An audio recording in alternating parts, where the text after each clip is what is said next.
a team that kind of, I think, proved themselves last week. And at the time when the game kicked off, we were doing our Monday episode, and that was the Ravens. We've talked a lot about Lamar Jackson, and obviously he's the quarterback, and he's a big reason why they are successful this year. I want to show love to everyone besides him on this one. What's the ceiling on the Ravens team? Can you see them winning a Super Bowl? Because right now they are the favorites, according to a lot of Vegas sports books, to win their division. They have a comfortable lead, and they have a couple tiebreakers over teams in their division. But I'm ready to change my opinion. I've changed my opinion on Lamar Jackson. How do you feel about the rest of the team? Like, do you like their weapons? Their defense, I think, has improved since they got Marcus Peters. I don't think in terms of their personnel, it's that much of an issue just because the offense is so dynamic and Lamar can make so many plays out of structure that even though they're playing with a lot of rookies and Willie Snead and the 3 tight ends, I think they could still get by with it because Lamar just knows how to make the right decisions, just stretch plays out. And then with what they're doing with Ingram and Hill, so everything's like a three player set. You have Ingram, Hill, and Edwards, and then you have the 3 tight ends, Hurst, Doyle, and Mark Andrews. I think Mark Andrews might be a top 5 tight end, by the way. It's the way he stretches the field. You don't see many tight ends doing what he's doing.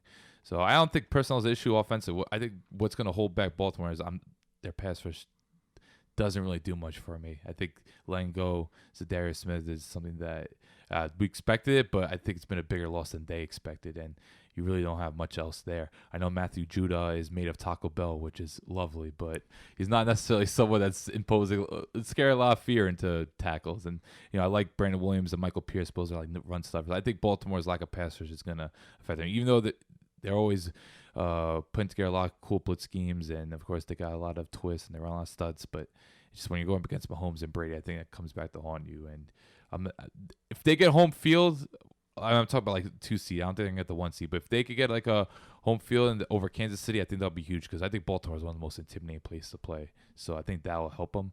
But I think the lack of a pass rush is what's ultimately going to limit them this year. Yeah, I remember watching that game, and they said that no team blitzes more than them.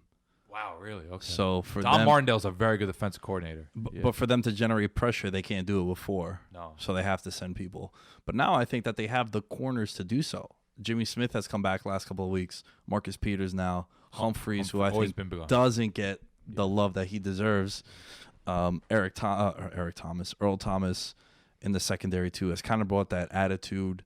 Like when I think about the Ravens, there's 2 things I think about. I think about middle linebacker and I think of safety, right? Ed Reed and Ray Lewis all those years were just the cornerstones. And there are just certain teams that when I think about them, I think that they're good at that position, right? Green Bay, I think quarterback because they had Favre and then they had Rodgers, right? When I look at a team like the, who were we just talking about? Oh, the Ravens, Jesus Christ. I'm thinking about linebacker, which right now they don't really have one, but they have Earl Thomas back there in the secondary. I do think of nose tackle because they had Tony Saragusa, then they had Nagata, now they have Brandon Williams. Like they do also have like nose tackles, which you don't see a lot of teams have anymore. So that's not. Well, the Giants have a bunch of nose tackles. Yeah. No.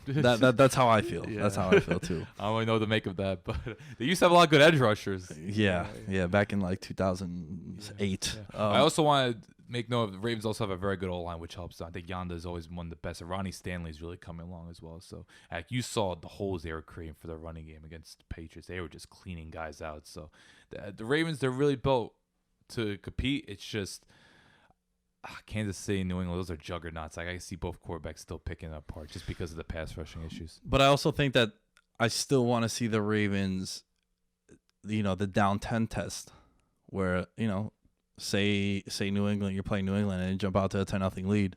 How do you adjust? Because it's easy when you could do what you want to do. You want to run the ball with Lamar. You want to run the ball with Ingram, who has been a sensational signing. And you know what? So far I've been proven wrong because knowing the Ravens, they've always been a team who, they've had Ray Rice, then Justin Forsett was a thing, and then last year Gus Edwards was a thing, and then there's a guy that I'm forgetting right now. Alex Collins was going high, and I loved Alex Collins. That he was doing right, but it's just like their MO has always been rotation. We're gonna rotate. Same as edge rusher. They always just rotate. Right. So But Ingram's established, man. I always liked Mark Ingram. yeah, that was a very underrated signing, and they got him pretty cheap too. They did. They didn't spend too much on him. I think it was like 4 years, $16 million, while the Saints spent like 3 years, 13 on Latavius Murray, and I'm just like, you can't even compare the players. Like, I was shocked the Saints even. Yeah, and even like if you go back to last year, Jerick McKinnon signed what 3 for $8 million per year, kind of thing, and it's like again established. I think that goes a long way.